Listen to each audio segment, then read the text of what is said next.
¿Nervioso? Siempre me pongo No, nervioso. yo no, Claro, pero cuando la empiece a presión, gaguear, ahí la sí. presión está en mí.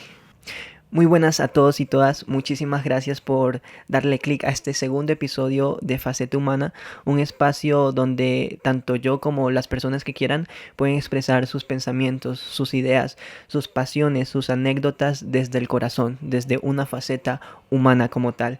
En ese momento estoy con un gran amigo, Jaime, que me va a acompañar a hablar sobre un tema que a los dos nos gusta mucho investigar, que es sobre la espiritualidad, un tema muy esotérico, muy abstracto, pero que yo sé que tanto a él como a mí nos ha gustado investigar muchísimo, ¿o no, Jaime? Claro, total. Y en sí yo no diría tanto esotérico porque de hecho tiene beneficios físicos también. Entonces yo creo que es algo que está muy cercano para todos, que no debería ser muy abstracto, que todo el mundo debería enfocarse a tener algo espiritual porque precisamente tiene muchos beneficios y que la gente precisamente por el desconocimiento piensa que es esoterismo. Jaime y yo compartimos muchos intereses en común, que nos gusta leer muchos libros referentes a, a divulgación científica. Y yo sigo muchos youtubers que hablan sobre divulgación científica. Pero mi concepto también es de que hay un punto donde la ciencia por ahora no logra satisfacer obviamente las diferentes preguntas e incógnitas de la vida que la espiritualidad a través de la filosofía, como yo lo veo, logra por lo menos acercarse a dar una respuesta. Hace unos pocos días encontré una noticia sobre un monje budista que se prende fuego en señal de protesta en la ciudad de Saigón, antigua Vietnam del Sur. Eso pasó el 11 de junio de 1963 y es un hecho verdadero, es un hecho real. Este suceso de que un monje budista en señal de protesta se haya prendido fuego a sí mismo y en posición de loto, una posición de meditación, no haya hecho ningún murmullo ni ningún grito.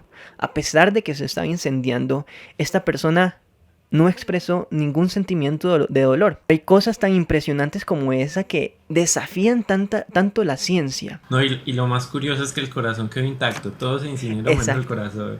Ese man fue considerado santo prácticamente por sus seguidores. Y no, y lo que demuestra un nivel de conciencia más allá de lo racional.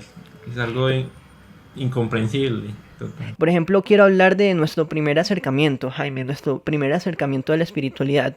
Mi primer acercamiento fue a los 15 años más o menos cuando yo descubrí un libro que se llama Conversaciones con Dios. Es un libro que más que todo, más que algo espiritual para mí trata como una filosofía de vida en donde el autor tiene una conversación supuestamente con Dios. Si es así, si es así o no, pues no importa mucho. El contenido del libro es impresionante porque el autor hace preguntas sobre la vida, sobre la muerte, sobre el amor, sobre el sexo, sobre el dinero, sobre cosas personales y supuestamente Dios responde, pero con un sentido común, con una lógica muy impresionante que le llega a uno. Ese fue mi primer acercamiento a los 15 años cuando me gustó todo este tema espiritual. ¿Cuál fue tu primer acercamiento con la espiritualidad? En sí, como tal, el primer acercamiento fue este año, que conocí a personas que están haciendo un camino espiritual. De hecho, el primer encuentro fue con un maestro espiritual de la línea de los indígenas, en el cual yo tuve una charla con él y precisamente me pudo aclarar muchas cosas de esta filosofía, como bien decías. Yo creo que en algún momento de nuestra vida hemos leído libros de autoayuda. Yo cuando estaba en el colegio leía, y Jaime y yo leíamos muchísimos libros de autoayuda. Teníamos un profesor de filosofía que decía que esos libros de autoayuda eran libros muy vacíos, o sea que no servían para nada. Pero Jaime y yo recuerdo encantados porque estábamos encaminados al mundo de los negocios. Entonces, claro, puro contenido de autoayuda, de persistencia, de voluntad y un poco de cosas más. Pero yo encontraba en esos libros de autoayuda que me daban una energía momentánea. Versus los libros que encontré, los buenos libros que encontré sobre espiritualidad como conversaciones con Dios, te dan como una respuesta muy holística a las preguntas que tú tenías. Y encontré muchísimo más agradable, más satisfactorio y me servía más a mi vida, de manera práctica, leer libros espirituales que el libro de autoayuda. No sé si estás de acuerdo con eso. Sí, sí, no, total, ese camino lo recorrimos en parte juntos. Y sí, lo que tenemos en común es eso, las respuestas que dan en estos libros. Muchas veces, y eso es lo peligroso también de uno solo leer la autoayuda, es que responden, digamos, lo que uno quiere saber o lo que más concuerda con las creencias de uno, que digamos no son tan utópicas, ¿no? Pero lo que uno debe hacer precisamente es hacer múltiples caminos y leer personas incluso que uno no esté de acuerdo con ellas para tener una visión del mundo más holística, como decías. Así que las personas que estén escuchando esto, si quieren comprar un libro que les ayude para su vida en general, eh, pueden comprar mejor un libro espiritual. Les recomiendo Conversaciones con Dios que un libro de autoayuda. O por ejemplo, Jaime, ¿tú qué libro recomendarías como para iniciarse en esto? Para iniciar me gustaba mucho un libro que se llama La Cabaña y en donde vas a sus argumentos por ejemplo, en la realidad de la religión. Es una crítica sutil a ellos, pero que en cierto modo les despierta una curiosidad de uno seguir investigando. Entonces es un libro que recomendaría como de primera instancia. Yo soy muy hipócrita, ¿sabes, Jaime? Soy muy hipócrita y muy mal agradecido porque yo solo busco la espiritualidad en momentos donde me veo muy jodido. En momentos donde yo digo, marica, necesito que algo me ayude a salir de esto. Y para mí no es la religión ni ir a la iglesia sin nada de eso, sino busco un refugio en la espiritualidad. Me ha ayudado muchísimo. Pero apenas salgo de eso, como que dejo la espiritualidad por un lado y sigo con mi vida normal. Y luego vuelvo a llorar y vuelvo hacia donde la espiritualidad. Soy muy hipócrita. Quiero contar un momento del año pasado, fue más o menos en julio, donde no voy a especificar qué me pasó. No soy lo suficientemente valiente para contar qué me pasó, pero sí fue algo muy jodido para un muchacho de 21 años. Y yo lloré muchísimo. Yo recuerdo que ese día lloré bastante. Y, y me sentí ahogado. Ahogado pues en mi masturbación mental y en la ansiedad y los pensamientos excesivos. En esa depresión o esa frustración que uno no sabe dónde salir. Y en mi biblioteca tenía un libro que es El poder de la hora, de Eckhart Tolle. Y yo comencé a... es como un remedio, ¿no? Muchas personas buscan cosas que hagan que momentáneamente esos dolores se desaparezcan. Pueden ser las drogas, por ejemplo, o el sexo, o los videojuegos, o los videos graciosos que momentáneamente te sacan de la realidad en la que estás. Pero lo que yo encontré en ese libro, El poder de la hora, es una práctica continua que me ayudaba a calmar mis pensamientos de ansiedad, a meditar un poco, a controlar mi respiración y a vivir un poco más tranquilo.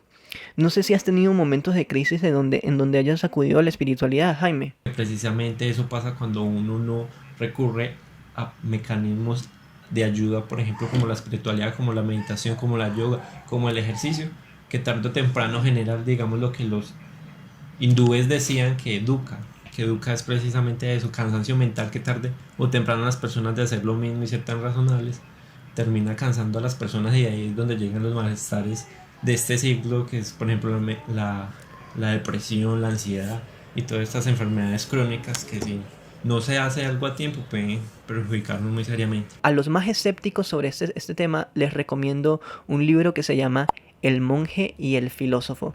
Es escrito por Mathieu Ricard y el padre de Mathieu Ricard, que es filósofo. Es escrito en doble diálogo, en donde el padre de Mathieu Ricard, que es filósofo, le reclama a su hijo o le escribe a su hijo por qué dejó la universidad. Porque aparte de eso, Mathieu Ricard era científico, era biólogo. Incluso, si mal no recuerdo, tiene un doctorado en biología y se dedicaba a la investigación. Era una persona completamente con mentalidad científica. Renunció a su vida científica para dedicarse a ser monje budista. El padre de Mathieu Ricard, que es filósofo, le pregunta por qué, y Mathieu Ricard, con una rigurosidad científica o con una rigurosidad de argumentación, le explica paso a paso por qué lo que él está haciendo significa algo muy importante. Que las personas más escépticas pueden sentirse muy identificadas o pueden sentirse un poquito más tranquilas al leer libros así, con una argumentación lógica y de sentido común de por qué la espiritualidad puede significar algo interesante. Jaime, ¿tú alguna vez has tenido una experiencia sobrenatural o muy rara muy rara con la espiritualidad. Que tú digas, sentí algo extraño. No, algo extraño, extraño, extraño. No. De hecho, quiero que pase, pero no ha pasado. De hecho, he tenido experiencias con medicinas indígenas digamos, le estimulan a uno la glándula pineal para poder tener visiones y experiencias, como el yaje, como el rapé, como el tallo y el ambira. Pero no he conectado lo suficiente como para decir, lo logré o tuve una experiencia mística. Todavía no lo he llegado a vivir. La ciencia rebate experiencias sobrenaturales o experiencias internas que son como que wow con la biología, con la neurobiología, con la psicología. Entonces te dan una serie de parámetros en donde dicen, no, tú lo que experimentaste fue porque tuviste una explosión de serotonina con oxitocina y sentiste esto en tu cuerpo porque la reacción química funciona de esa manera, etcétera, ¿cierto? Lo cual suena muy lógico. Y para ser completamente imparcial y justos, quiero decir de que de pronto todo lo que estemos diciendo ahorita Jaime y yo simplemente sea un optimismo para tranquilizarnos de que después de la muerte hay algo. Cualquier científico diría de que se han creado las religiones o se han creado todas estas historias, se han creado todo este conocimiento de espiritualidad simplemente para tranquilizarnos y para tener el optimismo de que vamos a ir a un lugar después de muertos, porque es muy triste pensar que solamente vivimos 80 años, hacemos cosas acá y ya después de ahí no hay absolutamente nada. Es muy triste pensar eso y por eso de pronto a lo largo de la historia hemos creado dioses, hemos creado religiones, hemos creado cualquier figura o entidad sobrenatural para protegernos de ese miedo. Entonces simplemente somos como una mejora en la escala evolutiva, pero seguimos siendo animales tanto como una rata o una cucaracha. Bueno, yo creo que eso es todo del segundo episodio de Faceta Humana. Muchísimas gracias por ver esto, espero que les haya gustado. Por favor participen porque me voy a quedar sin temas y necesito que las personas participen para que me propongan temas y que las demás personas también puedan expresar sus sentimientos y sus ideas. Eso es todo, espero que les haya gustado el video. Gracias Jaime por acompañarme a hablar sobre este tema. Muchas gracias y nos vemos en el próximo video. ¡Eva!